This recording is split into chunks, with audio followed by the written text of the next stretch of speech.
Hi, this is Devin Speth. I'm interviewing my brother. He's gonna just tell a couple stories from his mission, and they're exciting, so here he goes. A missionary. Um, what a life. As a young missionary, 19-year-old, going into a mission, there is nothing more scary, nothing more unknowledgeable. You don't know what you're getting into. You don't know what's happening. Especially for me, I didn't know much about the church, anyways. But a missionary leaving his family for 2 years, say their goodbyes, parts, goes into the MTC, a place where you're trained for just a couple weeks. And the things you can go over in those couple of weeks is very minimal, very, very small to what you need to know. Then departing from the little place in Provo and going to the place where you will be for 2 years. Unknown place, faces you don't know, people you don't know. You go there, you get off the plane, your nerves pounding, you're going. You don't know what's going to happen. I remember the first thing I saw was my mission president. He's a very large man, about 6'5", maybe even taller than that, I don't know. But he came and gave us a big hug, welcomed us, and off goes my mission. 2 years. No, not able to call or talk to your family except for on 2 holidays a year. But on your own, with a companion, in an area, expected to go and preach and teach the gospel to those who not know where to find it. I can remember my first companion, all the way to my last companion. Those friends that I had, that I was able to be with for some of them only 6 weeks, some of them 4.5 months. But as you go into your mission, not knowing the experiences you would then have, I recall the experiences that changed me from an immature young man into somebody who understood life a little better. Every day you get up, you study, you go out, and the rest of the day you knock on doors. Visit people that you have no idea who they are. You get to know them, befriend them, to teach them something remarkable. Something that as you go out at the first, you know nothing about. When you leave, you know lots about. Not enough about, but lots about. Did you learn more in the MTC or like in your everyday experiences? Everyday experiences. The MTC cannot teach you experience. They can only teach you what to do to gain experiences. The experiences that you have 19-year-old to 21-year-old young adults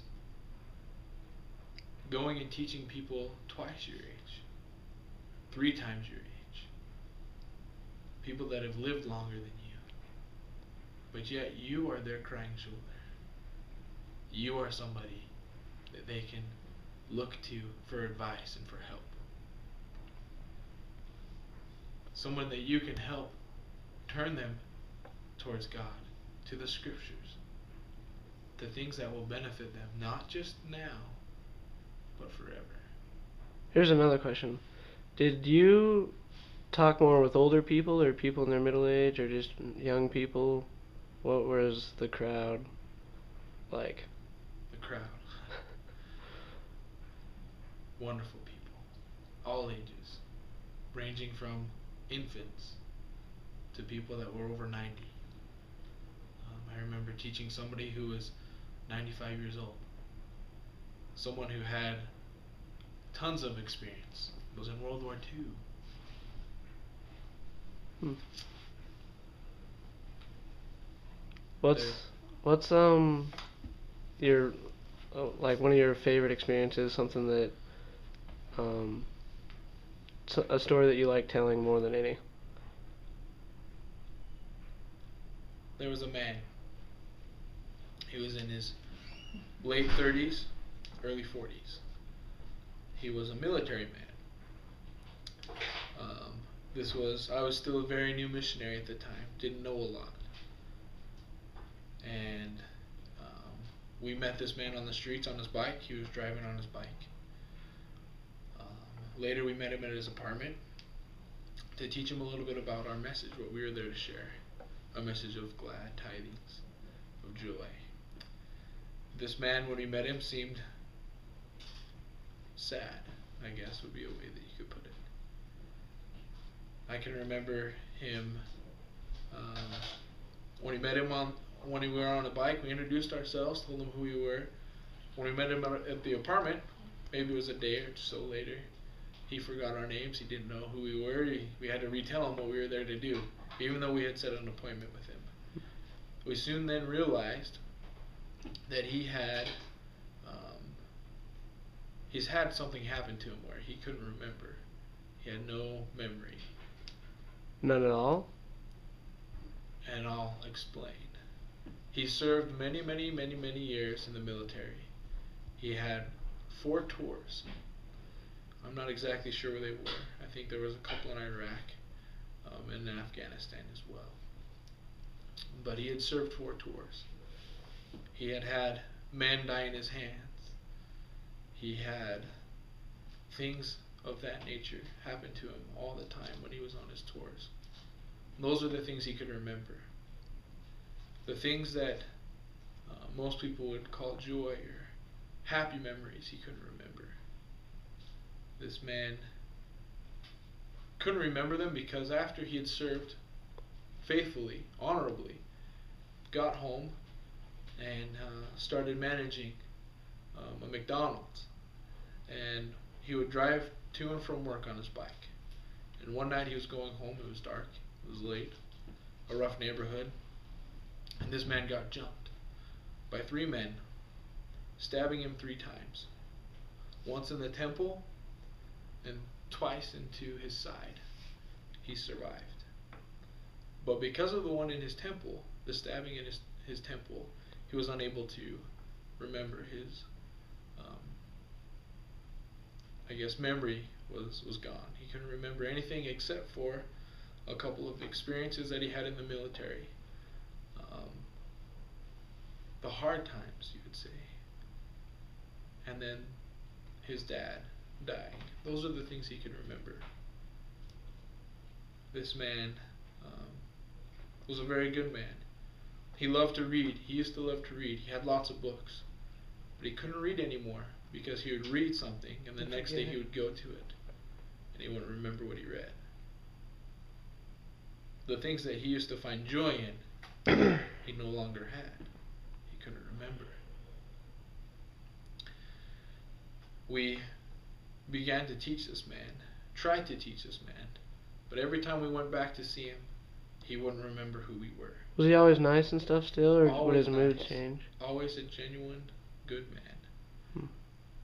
One time, I remember he called. We were out knocking on doors trying to talk to other people, and he called us, and I answered the phone. And he proceeded to tell us of that he was crying, and he was saying, "I'm going to see my dad. I'm going to see my dad." And I could remember him telling that one of the things that he could remember was his dad dying. So instantly, the thought came to mind of what he was going to do. So I started talking to him, and I was telling him to just meet with us. Let us talk to him. And he just repeated over and over, I'm going to see my dad. I can't do it anymore. I can't take it. I'm done.